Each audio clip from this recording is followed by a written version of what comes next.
91ನೇ ಇಸ್ವಿನಲ್ಲಿ ನಾವೆಲ್ಲ ಸಣ್ಣ ಹುಡುಗರುಗಳೇ, ಆಗ ನಾವಿನ್ನೂ ರಾಜಕೀಯಕ್ಕೂ ಬಂದಿರಲಿಲ್ಲ.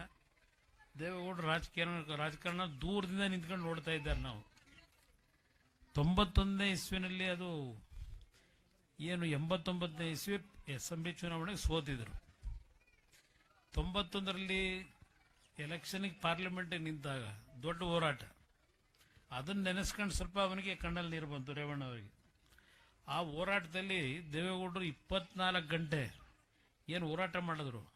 ಅದು ಚನ್ನಂಗಳ್ಳಿ ಇರಬಹುದು, ಒಂದು 10-12 ಹಳ್ಳಿಗಳು ಹಾಸನ ಜಿಲ್ಲೆಯಲ್ಲಿ, ಆಗ ಸ್ವಲ್ಪ ಹಾಸನ ಜಿಲ್ಲೆಯಲ್ಲಿ ಇದ್ದಿದ್ದು, ಹಾಸನ ತಾಲೂಕಲ್ಲಿ. ಅವತ್ತು ಒಂದು 8-10 ಹಳ್ಳಿಗಳಲ್ಲಿ 100 ಮತದಾನ ಆಗಿದ್ದರಲ್ಲಿ 97-98% ನೀವು ಮತ ಕೊಟ್ಟಿದ್ದೀರಿ ಅಂತ ಹೇಳಿ ಅದನ್ನ ಕೌಂಟ್ ಮಾಡಲ್ಲ ಅಂತ ಆ DC ಅವ್ರನ್ನ ಉಪಯೋಗ ಮಾಡ್ಕೊಂಡು ದುರುಪಯೋಗ ಪಡಿಸ್ಕೊಳ್ಳಿಕ್ಕೆ ಹೋದ್ರು.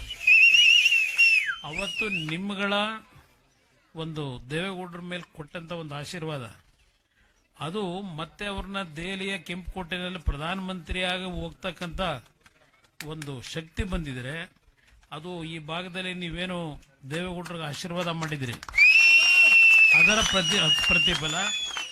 ಮುಖ್ಯಮಂತ್ರಿನೂ ಆದರೂ ಪ್ರಧಾನಮಂತ್ರಿನೂ ಆಗಿದ್ರು.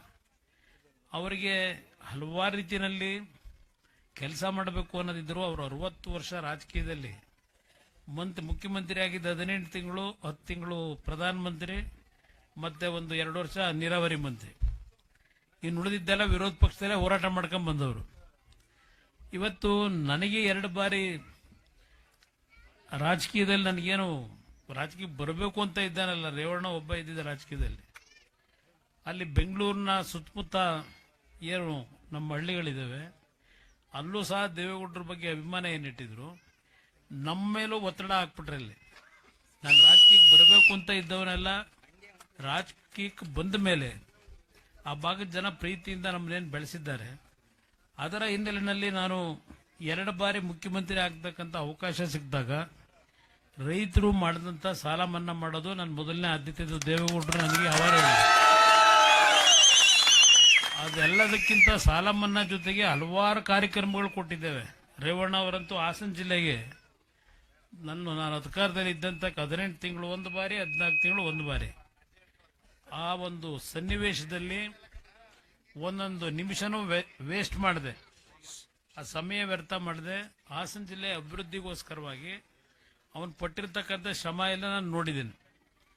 ಇವತ್ತು ಈ ಭಾಗದಲ್ಲಿ ಇಷ್ಟೊಂದು ಅಭಿವೃದ್ಧಿ ಆಗಬೇಕಾದ್ರೆ ರೇವಣ್ಣವ್ರು ಹೇಳಿದಂಥ ರೀತಿಯಲ್ಲಿ ನಾವುಗಳಿದ್ದಂಥ ಕಡಿಮೆ ಅವಧಿನಲ್ಲೂ ನಿಮ್ಮ ಒಂದು ಋಣ ತೀರಿಸ್ತಕ್ಕಂಥದ್ದಕ್ಕೆ ರೇವಣ್ಣವ್ರು ಮಾಡಿರ್ತಕ್ಕಂಥ ಯೋಜನೆಗಳೇನಿದೆ, ಇವತ್ತು ಸಹ ಹಲವಾರು ಹಳ್ಳಿಗಳಿಗೆ ನಾವು ಬಂದರೆ, ನಾವು ಚಿಕ್ಕ ಹುಡುಗರಲ್ಲಿ ನಾವು ಏನು ನಮ್ಮ ಕುಟುಂಬದಲ್ಲಿ ಮದುವೆ ಕಾರ್ಯಕ್ರಮಗಳಾಗು, ಅಂಕಪುರದಲ್ಲಿ ಒಂದು ಕಡೆ ಒಂದು ನಮ್ಮ ತಾಯಿ ತಮ್ಮನಿಗೆ ಮದುವೆ ಮಾಡ್ಕೊಂಡಿದ್ರು, ಅಲ್ಲಿಂದ ಅಂಕನಹಳ್ಳಿ ಅಂತೇಳಿ ಇನ್ನೊಂದು ಅಲ್ಲೊಂದು ಕಡೆ ಸಂಬಂಧ ಬೆಳೆಸಿದ್ರು. ಅಲ್ಲೆಲ್ಲ ಬಂದಾಗ ಊರುಗಳು ಹೇಗಿತ್ತು, ಇವತ್ತು ಯಾವ ರೀತಿ ಇದೆ ಅಂತಕ್ಕಂಥದ್ದು ನೋಡಿದ್ರೆ ಆಶ್ಚರ್ಯ ಆಯ್ತದೆ.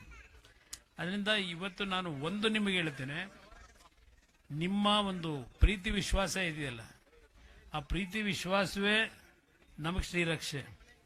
ಇವತ್ತು ನಾನು ಆಕಸ್ಮಿಕವಾಗಿ ರಾಜಕೀಯಕ್ಕೆ ಬಂದಿದ್ರು, ನಿಮ್ಮಗಳ ಒಂದು ಆಶೀರ್ವಾದದಲ್ಲಿ ಇವತ್ತು ದೇಶದಲ್ಲಿ ನರೇಂದ್ರ ಮೋದಿಯವರ ಸರ್ಕಾರದಲ್ಲಿ 2 ಇಲಾಖೆಯ ಮಂತ್ರಿಯಾಗಿ ಏನು ಕೆಲಸ ಮಾಡ್ತಾ ಇದ್ದೇನೆ. ಈ ಜಿಲ್ಲೆಯ ಒಂದು ಹೆಸರನ್ನ, ನೀವೇನು ಈ ಕುಟುಂಬವನ್ನು ಸಾಕಿ ಬೆಳೆಸಿದ್ದೀರಿ, ನಿಮ್ಮ ಒಂದು ಹೆಸರನ್ನ ಉಳಿಸ್ತಕ್ಕಂಥದ್ದನ್ನ ಈ ದೇಶದಲ್ಲಿ ನಾವು ಪ್ರಾಮಾಣಿಕವಾಗಿ ಮಾಡ್ತಕ್ಕಂಥ ಕೆಲಸ ಮಾಡ್ತೀವಿ. ಇವತ್ತು ದೇವೇಗೌಡರ ಆರೋಗ್ಯ ಚೆನ್ನಾಗಿದ್ರೆ ಬಹುಶಃ ನಾನು ಬರ್ತಿರ್ಲಿಲ್ಲ, ನೀವು ದೇವೇಗೌಡರು ಬರಬೇಕು ಅಂತ ನೀವು ಹಿಂಸೆ ಮಾಡೋದು.